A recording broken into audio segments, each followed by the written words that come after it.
All right, Todd, so this is an 8 pallet, 6 station. I'm sorry, 6 color, but the electrical hookups are going to be similar to your one phase, single phase that you're doing. So let me explain what we got here. In the ceiling where the junction box was, we've got, this is going to be the big electrical for the flash. This is 60 amps. You're going to have 2 of these because you're going to have two flashes on your unit. Right next to this is my single phase 10 amps for the press itself. This manages the press's computer and the servo heads and the indexing, all that stuff. This red is air hose. You know, and like I said, hindsight is 2020. We should have had this whole junction box right here.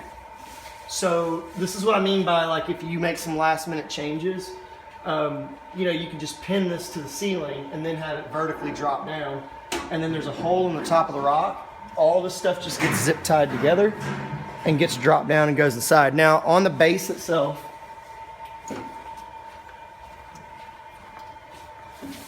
you've got air hose is going to come up.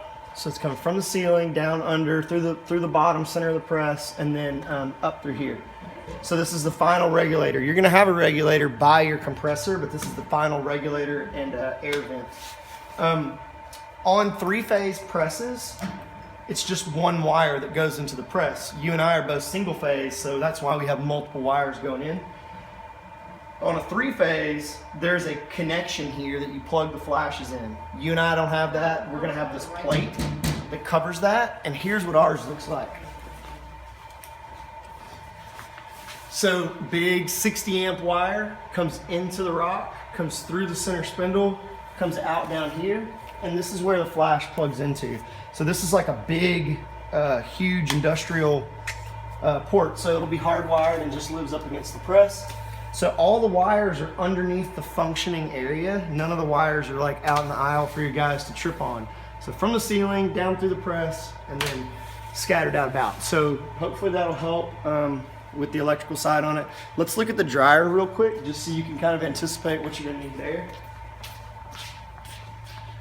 J-box up here, 100 amps down in, and actually gets hardwired.